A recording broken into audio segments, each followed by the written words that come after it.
을 위한 움츠림이라는 제목으로 주의 말씀 전하도록 하겠습니다. 이제 새벽에는 찬바람이 불어오는 9월이 다가왔습니다. 가을이 다가오고 있는데요. 백화점과 의류 매장은 어제부터 가을 겨울 옷 판매를 본격적으로 시작하더라고요. 많이 이용하시기 바랍니다. 여러분들은 가을 맞이 준비 잘 하고 계신가요? 저는 여전히 몸이 한여름이라서 땀을 많이 흘리는데 양해해 주시기 바랍니다. 지금 이렇게 옷이 패션 아이템으로 자리를 잡았지만 과거에는 옷이 생명을 보호하고 신분을 나타내고 재력을 가늠할 수 있는 역할을 했었습니다. 요즘도 제복을 입은 군인이나 경찰들이 있고 유치원복이나 교복을 입어서 직업이나 신분을 나타내는 역할을 옷이 하고 있습니다. 저도 지금 목사임을 나타내는 로망 칼라 셔츠를 이렇게 입고 있습니다. 저는 이 옷을 입을 때마다 여러 가지 생각이 듭니다.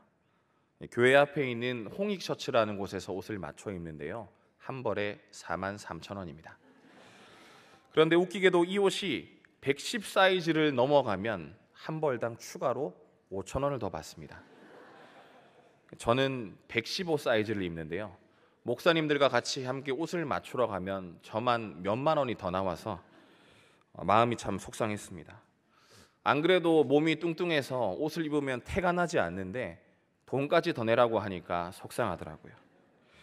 저는 이전 사역지에서도 목회자 셔츠라는 옷을 입었습니다. 여기 여전도 배관에 기독교 복식문화원이라는 곳이 있는데 거기도 110을 넘어가면 10,000원을 더 받습니다. 7벌 정도 맞추고 나면 한 벌 값이 저는 더 드는 셈이어서 많이 힘들었습니다. 이렇게 복잡한 심경을 가지고 입은 셔츠였지만 제가 처음 이 옷을 입게 되었을 때는 너무너무 기분이 좋았습니다. 마치 유치원복을 처음 입은 아이처럼 기분이 정말 좋았습니다. 왜냐하면 제가 목사고시를 정말 은혜 가운데 통과했기 때문입니다. 어릴 때부터 목사가 꿈이었는데 오랜 전도사 생활을 끝내고 목회자 셔츠를 입었을 때는 정말 너무 기분이 좋았습니다. 심지어 입을 필요가 없는 평일에도 이 옷을 입고 싶더라고요. 그렇게 힘들게 입은 목회자 셔츠인데 안수를 받고 난 뒤에 몇 년 입어보지도 못하고 제가 교회를 떠나서 선교회로 가서 일을 하게 되었습니다. 교회를 나오고 나니까 이 목회자 셔츠를 입을 일이 정말 없더라고요. 나도 이제 목사다 하면서 목에 힘을 빡 주면서 입고 싶은데 입을 일이 없었습니다. 한 번은 너무 입고 싶었던 나머지 다른 옷이 마르지 않았다는 핑계를 대고 입고 갔습니다. 그랬더니 대표 목사님이 나도 안 입는데 네가 왜 입고 왔냐 이런 표정을 지으셔서 그 뒤부터는 입고 나가지 않았습니다. 그리고 이제 안수를 받고 나도 이제 목사다 하는 마음이 커갈 때쯤에 성교회에 가서 화장실 청소도 하고 사무실 청소도 하고 분리수거도 하고 어항 청소도 하고 각종 전등도 갈고 오만 일을 하면서 이제 겸손해졌습니다. 한 번은 사무실에 비가 새서 책장에 책이 이제 다 비를 젖은 적이 있습니다. 1시간 동안 웅크리면서 책장을 기어다니면서 물을 닦은 적이 있는데요. 그러다가 그런 생각이 들었습니다. 내가 지금 뭐 하고 있는 거지? 그때 함께 바닥을 기던 목사님이 있으셨는데 그 목사님은 나이가 좀 있으신 분이었습니다. 그분이 김 목사님은 산전수전 다 겪어서 나중에 목회 잘할 겁니다. 이 말을 듣고 위로를 받았습니다. 그 말을 듣고 집에 가서 곰곰이 생각을 해봤는데요. 목사가 섬기는 사람인데 큰 교회에 있다 보니까 제가 큰 사람인 줄 착각하고 멋있는 일, 강단에서 사람들에게 주목받는 일, 폼나는 일만 하고 싶었던 게 아닌가 저를 돌아보게 되었습니다. 그 후부터는 마음을 고쳐먹고 훈련을 받는다는 심정으로 조금 낮아지는 훈련을 받았습니다. 선교회에서의 시간이 처음에는 제 사역이 움츠러드는 시간 같았고 힘든 시간이라 생각했지만 지나고 보니 오히려 이 시간이 저를 성장시켰고 한껏 교만해져서 화려한 것만 쫓으려는 이상한 목사가 되려는 것을 막아주는 시간이 되었다고 생각합니다. 또 그렇게 조금 연단을 받고 보니까 하나님께서 기회를 주셔서 교회로 돌아가게 됐고 지금은 좋은 교회 연동교회에 부임하게 되었습니다. 아멘 해주셔야 되는데. 네. 도약을 위한 움츠림이라는 말이 있습니다. 개구리가 도약하기 위해서는 반드시 움츠리는 행동이 필요하다고 합니다. 그리고 그 움츠림이 클수록 더 큰 도약을 할 수 있다고 합니다. 이것은 개구리에게만 적용되는 이야기는 아닙니다. 거칠고 힘든 시대를 살아가는 우리들에게도 적용되는 이야기입니다. 우리는 우리가 꿈꾸는 삶을 살기 위해 하루하루를 열심히 달려가고 있습니다. 그게 아니라면 그저 앞으로 나아가는 법을 배우기만 했기 때문에 앞으로 나아가고 있는지도 모릅니다. 원하는 꿈과 상관없이 앞으로 나아가야만 하는 하루를 힘들게 살고 있을 수도 있습니다. 그렇기 때문에 우리는 우리에게 이 움츠림이라는 단어가 익숙하지 않고 낯설게 느껴질 수 있습니다. 하지만 움츠림은 도약을 위해 반드시 필요한 시간입니다. 우리는 결국 이 움츠림의 시간을 통해 더 큰 도약을 할 수 있기 때문입니다. 성경에도 큰 도약을 위한 움츠림의 시간을 보내는 이야기가 수도 없이 정말 많이 나옵니다. 오늘은 그 수많은 여정 중에 애굽에서 잔뜩 움츠러들었던 이스라엘 백성들을 이끌어내시고 광야에서 소망의 도약을 준비시키신 하나님의 이야기를 살펴보고자 합니다. 따라하겠습니다. 첫째, 나의 정체성을 깨닫습니다. 14절 말씀, 본문 14절 말씀 읽겠습니다. 하늘과 모든 하늘의 하늘과 땅과 그 위의 만물은 본래 내 하나님 여호와께 속한 것이로되. 우리 모두가 평생 씨름하며 하는 질문이 하나 있습니다. 그것은 바로 나는 누구인가 하는 질문입니다. 어느 날 한 어린아이가 엄마에게 다가와 심각한 표정으로 물었습니다.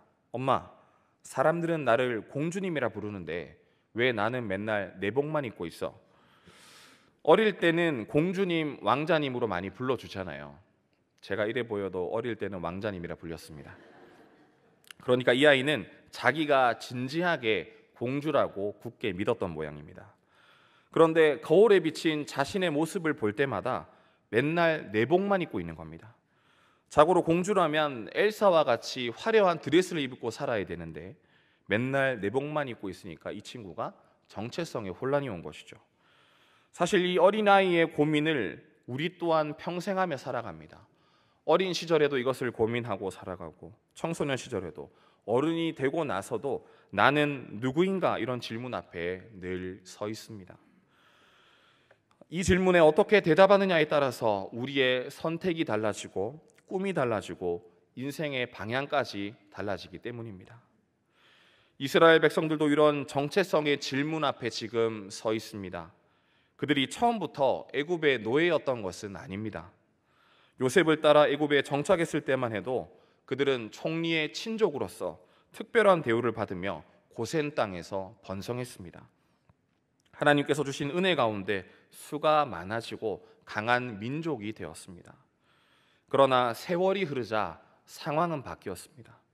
요셉을 알지 못하는 왕이 일어나고 이스라엘 백성들의 번성을 두려워한 애굽 사람들은 히브리 사람들을 노예로 만들었습니다. 어제까지만 해도 이스라엘 백성들은 약속의 자손이라 불렸습니다. 그런데 지금은 벽돌을 굽고 채찍을 맞고 노예 생활을 하고 있는 종살이 신세가 된 것입니다. 그 순간 이스라엘 백성들의 마음에 이런 질문이 들지 않았겠습니까? 우리는 누구인가? 아브라함의 자손이 맞는가? 약속의 백성이 맞는가? 아니면 그냥 애굽의 노예일 뿐인가? 이 물음은요, 철학적인 고상한 질문이 아니라 하루하루를 살아가는 절실한 생존의 질문이었을 것입니다. 그리고 바로 그때 하나님께서 그들의 신음을 들으시고 모세를 보내셔서 너희는 내 백성이다 말씀해 주시고 다시 불러주신 것입니다. 출애굽은 단순히 고통의 자리에서 벗어난 사건이 아니었습니다. 그것은 정체성이 회복되는 사건이었습니다.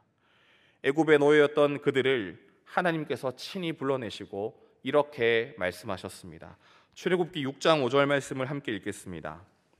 이제 애굽 사람이 종으로 삼은 이스라엘 자손의 신음소리를 내가 듣고 나의 언약을 기억하노라. 아브라함과 이삭과 야곱에게 이미 주어진 언약의 이름, 하나님의 백성이라는 정체성이 애굽의 종살이 속에서 완전히 잊혀져 버렸습니다. 스스로도 잊어버렸고 세상도 인정하지 않았습니다. 그러나 하나님께서는 다시 불러주심으로 잊혀진 정체성을 깨닫게 하시고 다시 회복시켜 주십니다. 하나님은 이스라엘 민족을 내 백성이라 부르시고 당신을 너희의 하나님이다 이렇게 말씀해 주셨습니다. 이스라엘 민족은 더 이상 애굽의 노예가 아닌 하나님의 사랑과 보호를 받는 하나님의 백성이 된 것입니다. 정체성은 소속의 문제입니다. 내가 어디에 속한 사람인지 자신의 소속을 깨닫는 것, 이것이 구원받은 백성들을 향한 하나님의 바람이었습니다.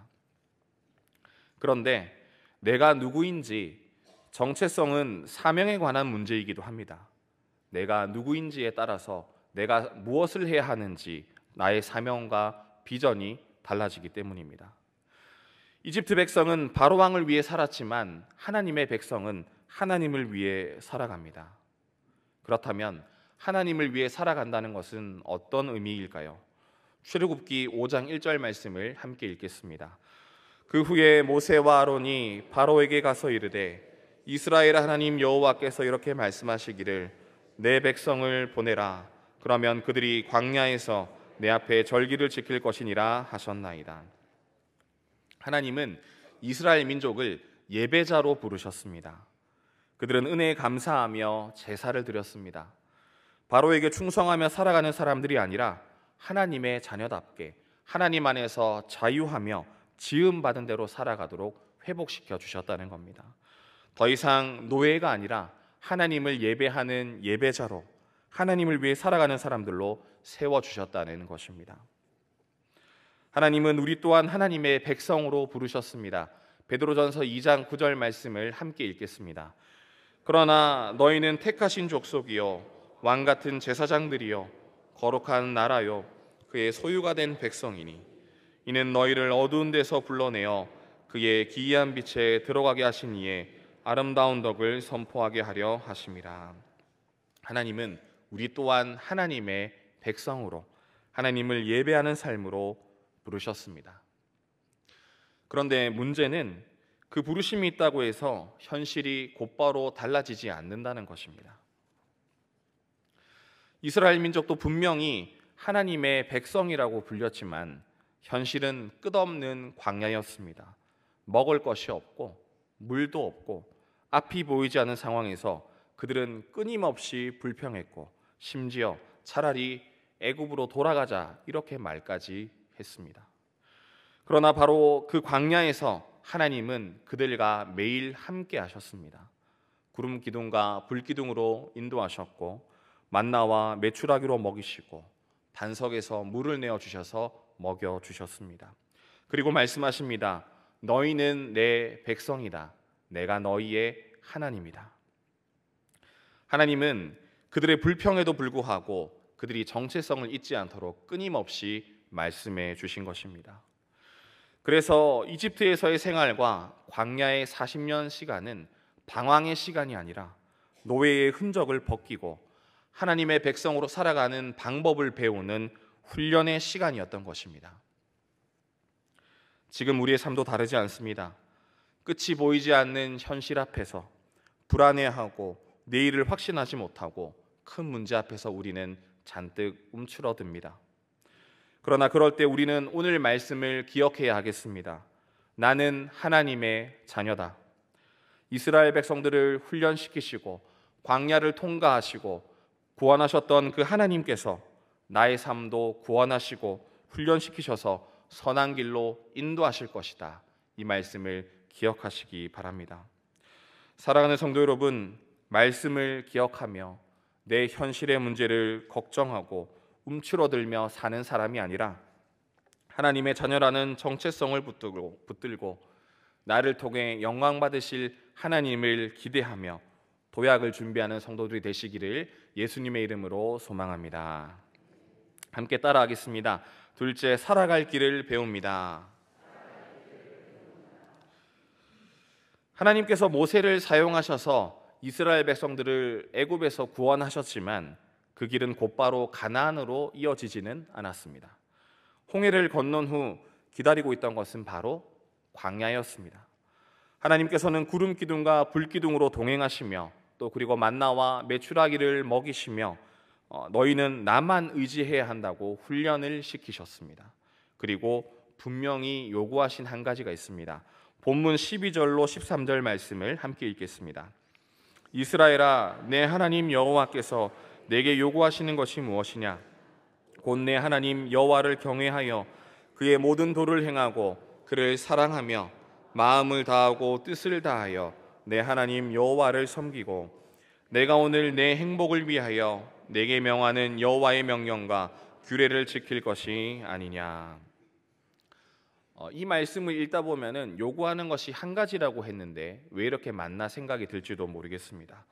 왜 이렇게 하나님께서 요구하시는 게 많은가 생각이 들 수도 있는데 결국 하나님께서 지금 말씀하시는 것은 한 가지로 연결됩니다. 그것은 바로 예배입니다.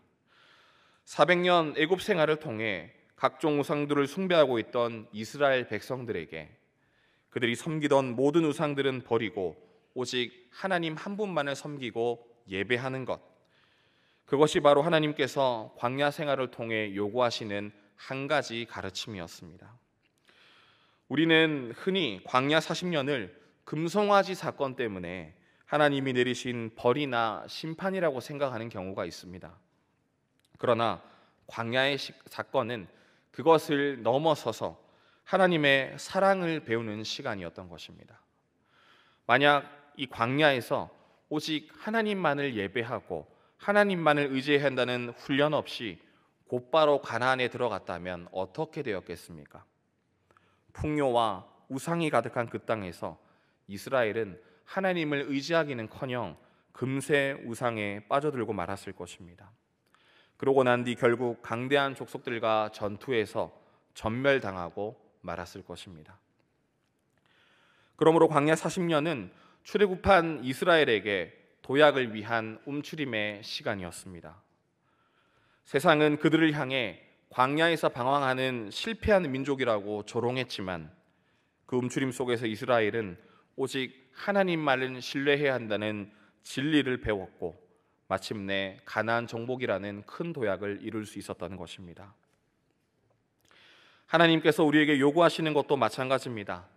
하나님은 지금도 우리에게 나를 경외하라, 나를 사랑하라, 나를 섬기라 이렇게 말씀하시지만 연약한 우리는 이스라엘 백성들처럼 늘 넘어지고 맙니다.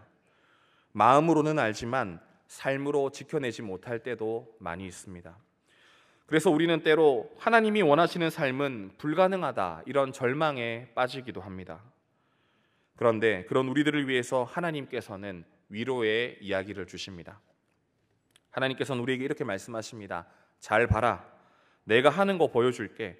너희도 나 따라하다 보면 충분히 할 수 있다. 이렇게 말씀하시며 성육신하여 하나님이 이 땅에 오십니다. 그분이 바로 예수 그리스도입니다. 위로가 되는 것은 예수님은 하나님의 자녀답게 살아가야 하는 인생의 마라톤을 우리를 구원하시기 위해 오실 때 편법을 쓰지 않고 완주하셨다는 겁니다. 우리를 구원하시기 위해 다 큰 어른의 모습으로 오시지 않았습니다. 그분은 우리와 똑같이 이 땅에 오셔서 인생의 경주를 달려가시고 완주하셨다는 말입니다. 예수님은 부모의 도움이 필요한 아기의 모습으로 이 땅에 오셨습니다. 우리를 친히 먹이시는 엘샤다이 하나님께서 엄마의 젖을 먹지 않으면 죽을 수밖에 없는 아기의 모습으로 오셨습니다. 우리의 모든 삶을 불꽃 같은 눈으로 감찰하시는 엘로이의 하나님께서 부모가 살펴보지 않으면 죽을 수밖에 없는 아기의 모습으로 오셨습니다. 우리의 모든 허물을 씻기시는 여호와 카도시의 하나님께서 사람이 씻겨주지 않으면 죽을 수밖에 없는 아기의 모습으로 오셨습니다. 인간의 모든 쓸 것을 채워주시는 여호와 이레의 하나님께서 인간의 부모 손에 모든 필요를 공급받는 아기의 모습으로 오셨다는 겁니다. 인간에게 참 평화를 주시는 여호와 샬롬의 하나님께서 사람의 자장가를 듣지 않으면 잠을 이룰 수 없는 아기의 모습으로 오셨습니다. 예수님은 우리의 연약함을 철저히 체휼하셨습니다. 그리고 하나님이 원하시는 삶이 무엇인지 그리고 어떻게 하면 그렇게 살아낼 수 있는지 몸소 보여주셨습니다. 그리고 십자가에서 끝까지 순종하심으로 하나님을 기쁘시게 하는 예배자의 삶을 살아내셨습니다. 그러므로 이제 우리는 더 이상 이런 어려움 때문에 절망할 필요가 없습니다. 우리와 같은 길을 걸으신 예수님이 계시기 때문에, 그리고 그 길을 갈 수 있다고 보여주신 예수님이 계시기 때문에, 그리고 우리와 똑같이 인간이 되셔서 움츠리고 난 뒤 도약하셨던 예수님이 계시기 때문에 우리도 하나님의 자녀답게 넉넉히 살아갈 수 있는 것입니다. 광야 같은 현실 속에서도 그분의 위로와 본보기를 붙들고 오직 하나님만 예배하는 백성들이 되시기를 바랍니다. 사랑하는 성도 여러분, 광야의 훈련은 결코 헛되지 않습니다. 나를 움츠리게 하신 이가 반드시 나를 도약하게 하실 줄 믿으시기 바랍니다. 연약해서 넘어질 때도 있지만 우리와 같은 길을 걸으신 예수님이 계시기에 우리는 다시 일어나고 걸을 수 있을 것입니다. 그분의 위로와 본보기를 붙들고 광야 같은 현실 속에서도 끝까지 하나님을 예배하는 백성들이 되시기를 예수님의 이름으로 소망합니다. 함께 따라하겠습니다. 셋째, 교회의 부르심 속에 서게 됩니다. 본문 15절 말씀을 함께 읽겠습니다. 여호와께서 오직 내 조상들을 기뻐하시고 그들을 사랑하사 그들의 후손인 너희를 만민 중에서 택하셨음이 오늘과 같으니라. 혹시 크루라는 말을 들어보셨습니까? 원래는 배의 선원이나 비행기의 승무원을 이르는 단어였는데 크루는 오늘날 조금 더 확장되어서 팀 또는 그룹을 나타내는 말이 되었습니다. 요즘에 달리기 같이 하는 러닝 크루 들어보셨나요? 네, 그런 크루도 있고 비보잉 등에서의 크루, 그리고 또 특정 업체에서는 아르바이트생을 크루라고 부르기도 합니다. 그래서 크루라는 말을 쉽게 들어볼 수 있는데요. 이 크루가 점차 다양한 곳에서 사용되고 있습니다. 이 크루는 같은 목적을 가진 사람들, 친구, 그리고 더 나아가서는 가족들을 의미하는 단어로 쓰이고 있습니다. 하나님께서는 이스라엘 백성들을 크루로 부르셨습니다. 애굽 땅에서 고통받는 그들을 인도하셔서 약속의 땅으로 데려가는 캠핑 크루로 부르신 것입니다. 광야 캠핑의 첫걸음은 설레고 신나는 일로 가득했습니다. 하나님께서 10가지 재앙을 내리셔서 이집트에서 구원해 주시고 홍해를 가르는 기적을 경험하게 하시고 놀라운 일들을 통해서 그들을 애굽 땅에서 꺼내셨습니다. 억압에서 벗어난 백성들은 희망찬 걸음으로 캠핑을 시작했을 것입니다. 설렘으로 시작한 캠핑이 늘 순조로울 수는 없듯이 이스라엘 백성의 캠핑은 사실 어려움이 많은 길이었습니다. 백성들은 들뜬 마음도 잠시 광야에서 생활의 불편함 가운데 우왕좌왕하기 시작합니다. 순간의 어려움 때문에 하나님을 원망하기도 했습니다. 먹고 마시는 문제로 인해 불평합니다. 예배자로서의 정체성을 잃어버리고 우상을 섬기는 일도 있었습니다. 우여곡절을 겪으며 또 모세의 리더십 아래에서 다시 하나님을 바라보는 힘든 과정을 반복합니다. 광야 위에서 하나님의 백성으로 믿음의 크루로 모인 이들은 이제 새로운 질서를 세워나가야 할 필요를 느끼게 되었습니다. 출애굽기 34장 10절 말씀입니다. 함께 읽겠습니다. 여호와께서 이르시되 보라 내가 언약을 세우나니 곧 내가 아직 온 땅 아무 국민에게도 행하지 아니한 이적을 너희 전체 백성 앞에 행할 것이라. 내가 머무는 나라 백성이 다 여호와의 행하심을 보리니 내가 너를 위하여 행할 일을 두려운 것임이니라. 이 말씀은 금송아지를 예배했던 이스라엘 백성들 앞에 하나님께서 다시 내리는 계명을 주시며 언약을 갱신하시는 장면입니다. 캠핑 중 지쳤던 이스라엘 백성은 불신앙, 변덕, 우상 숭배 등 실망스러운 모습을 보여줬지만 하나님께서는 언약을 다시 말씀해 주시며 너희들이 왜 다시 모였는지, 무엇 때문에 크루가 되었는지 다시 한 번 더 선포하시는 겁니다. 이스라엘 백성은 전적으로 하나님께서 구원하시고 하나님의 언약 안에서 모인 크루입니다. 이들은 스스로의 뜻 때문에, 인간적인 목적 때문에 모인 게 아니라 그들을 이끄시는 하나님 아래에 함께 모였습니다. 자연스럽게 섭리 안에 모인 것입니다. 그리고 하나님의 뜻을 쫓아 광야로 나왔고 예배자로서의 정체성 위에서 하나님의 언약의 백성으로 살았습니다. 바로 이 단순한 말씀 속에서 이스라엘 백성, 이스라엘 크루의 정체성이 담겨 있습니다. 바로 하나님의 구원을 경험하고 예배하는 공동체로서의 삶 말입니다. 하나님께서는 우리들에게도 광야와 같은 인생길 혼자 쓰러지지 말라고 캠핑 크루를 주셨습니다. 바로 교회 공동체입니다. 우리는 하나님께서 부르시고 이 땅 가운데 모으신 교회입니다.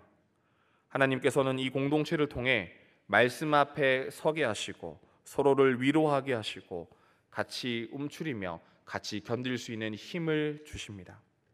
사랑하는 성도 여러분, 이스라엘 백성들이 광야 캠핑 크루를 통해 함께 성장하고 함께 훈련받았던 것처럼 우리들도 이 연동교회라는 크루를 통해 성장하고 성화되어서 무사히 약속의 땅, 축복의 땅으로 들어가는 사람들이 되시기를 예수님의 이름으로 소망합니다. 말씀을 마무리하려고 합니다. 이스라엘 백성들의 노예 생활과 광야 생활은 움츠림의 시간이었습니다. 하지만 이스라엘 공동체가 그 움츠림의 시간을 통해서 나는 하나님의 자녀고 하나님만을 예배하는 신뢰하는 삶을 살겠다고 다짐했고 마침내 가나안 정복이라는 큰 도약을 이루었던 것처럼 우리들의 삶에 어려운 문제가 찾아올 때마다 나를 움츠리게 하신 이가 나를 반드시 도약하게 하실 것이라는 믿음을 가지고 어려움을 통해 성장할 일들을 기대하는 성도들이 되시기 바랍니다.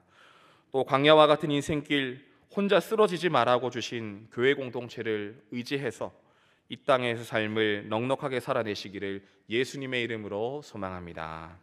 함께 따라하겠습니다. 소망을 위한 움츠림. 움츠림을 통해 나의 정체성을 깨닫습니다. 움츠림을 통해 살아갈 길을 배웁니다. 움츠림을 통해 교회의 부르심 속에 서게 됩니다. 기도하겠습니다. 하나님 아버지, 광야 같은 현실 속에서도 우리를 하나님의 자녀라 불러주시고 언약의 백성으로 세워주시니 감사합니다. 때로는 현실의 어려움 때문에 움츠러들기도 하지만 하나님의 자녀라는 정체성을 기억하며 나를 움츠리게 하시니가 반드시 도약하게 하실 줄 믿사오니 오늘도 하나님만을 예배하며 말씀대로 살아가게 하여 주시옵소서. 성육신 하셔서 본을 보이신 예수님을 잘 따라가고 교회 공동체와 함께 서로를 붙들고 걸어가므로 하나님이 허락하신 때에 기쁨으로 날아오르는 사람들 되게 하여 주시옵소서. 예수님의 이름으로 기도하옵나이다. 아멘.